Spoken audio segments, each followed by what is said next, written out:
Halo semuanya, di sini ada sebuah soal yang berkaitan dengan hukum Kirchhoff ya.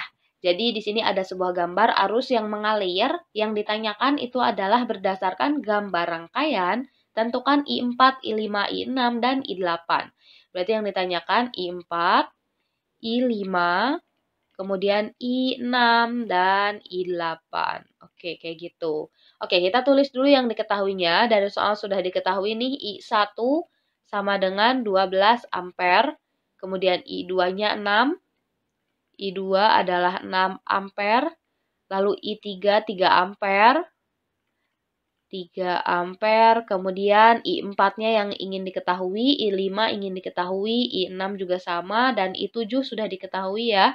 Sebesar 3 ampere. Yang ingin ditanyakan adalah I8 juga ya. Belum diketahui. Oke, di sini yang pertama kali kita akan cari itu adalah I4 dulu deh ya. I4 yang ini. Nah, oke, berarti pertama kita akan cari I4. Kita tulis dulu di sini. 1. Cari I4. Kayak gini.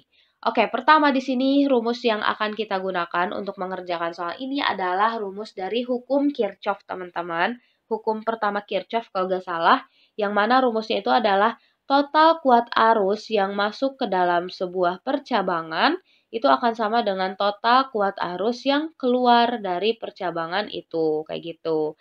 Nah, kalau kita ingin cari I4, perhatikan cabang di titik A, misalnya di sini. Kita lihat yang masuk ke titik A itu adalah I2 ya. Di sini hanya I2 yang masuk ke titik percabangan A. Berarti I masuk itu bisa kita tulis sebagai I2. Sama dengan. Kemudian dari percabangan A ini yang keluar itu menjadi I3 dan I4. Jadi kan ini I3 ya, ini I4. Dari arus masuk dari I2 kemudian dipecah jadi I3 dan I4. Berarti sigma I keluar adalah I3 tambah I4. Oke, sekarang kita lihat. I2-nya sudah diketahui sebesar 6 ampere. Berarti 6 sama dengan I3 adalah 3 ampere. Kemudian I4 yang ingin kita ketahui. Karena kita ingin tahu I4, 3 di ruas kanan bisa pindah ruas ke kiri. Jadi 6 dikurangi 3 sama dengan I4. Maka 6 dikurangi 3 adalah 3. Jadi I4-nya itu akan sama dengan 3 ampere. Kayak gitu. Oke, sekarang bisa kita tulis di sini. I4 sama dengan 3 ampere. Di sini juga bisa kita tulis ya, I4-nya adalah 3, kayak gitu. Oke, setelah kita cari berapa besar I4, langkah yang kedua kita bisa cari I5 nih teman-teman. Cari I5.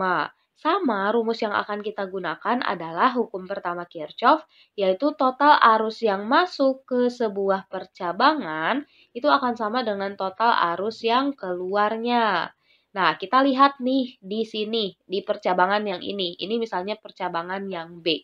Kita lihat nih, arus yang masuk ke percabangan itu berasal dari I3 dan I4. Berarti total arus yang masuk itu akan sama dengan I3 ditambah dengan I4. Kemudian arus yang keluar itu akan sama dengan I5. Kayak gitu ya. Berarti di sini I5. Nah, I3-nya sudah diketahui yaitu sebesar 3 ampere. I4-nya juga sudah kita cari tadi yaitu sebesar 3 ampere juga. Maka 3 tambah 3 itu akan sama dengan 6. Jadi bisa kita simpulkan lagi nih. Ini I5 ya. Sebentar. Oke, jadi bisa kita simpulkan nih bahwa besar I5 adalah sebesar 6 ampere. Bisa kita tulis di sini ya, ini 6. Terus kita juga boleh tulis di sini nih, I5 sama dengan 6 ampere, kayak gitu. Oke, selanjutnya di sini kita akan cari berapa besar I6. Ya, ini langkah yang ketiga ya. Kita udah 3 langkah nih. Oke, ini langkah ketiga. Kita akan cari berapa besar I6. Untuk cari I6, kita lihat percabangan misalnya di sini adalah titik C. Kita lihat kuat arus yang masuk ke percabangan ini adalah berasal dari I1. Berarti sigma I masuk itu akan sama dengan I1. Kemudian dari percabangan C ini itu menjadi 3 cabang lagi, yaitu I2, I6, dan I7. Maka sigma I keluarnya adalah I2 tambah I6 ditambah dengan I7 kayak gitu. Oke, kita masukkan nilai-nilainya. I1 adalah 12, lalu I2-nya adalah 6. I6 itu adalah yang ingin kita ketahui ya, berarti I6, kemudian I7-nya I7-nya itu adalah 3 ampere. Oke, kita lihat di sini teman-teman. Yang ruas kanan dulu, 6 kita jumlahkan dengan 3, hasilnya adalah 9, ditambah dengan I6. Kemudian karena kita ingin tahu I6, maka 9-nya pindah ruas ke kiri. Jadi 12 dikurangi 9 sama dengan I6. Nah, 12 dikurangi 9 itu adalah 3 ya.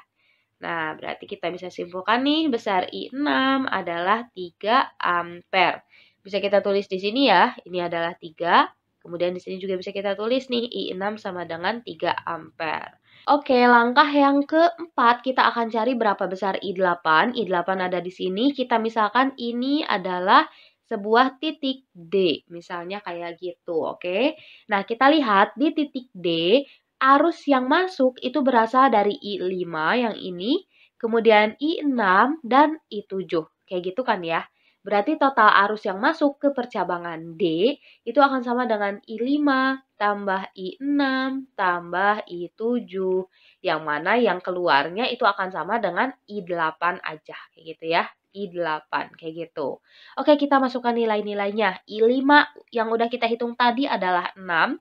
I6 itu adalah 3 dan I7 adalah 3 sama dengan I8. 6 tambah 3 adalah 9, 9 tambah 3 adalah 12. Jadi I8 adalah 12 ampere. Kayak gitu. Bisa kita tulis di sini ya. Kok 18? 12 ya, sorry.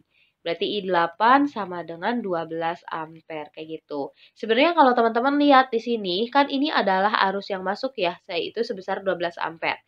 Dan ini adalah total arus yang keluar, yaitu 12 ampere gitu. Berarti di sini terjadi yang namanya hukum kekekalan arus gitu. Arus yang masuk itu harus sama dengan arus yang keluar kayak gitu ya. Makasih banyak udah mau menonton, semoga videonya bisa membantu.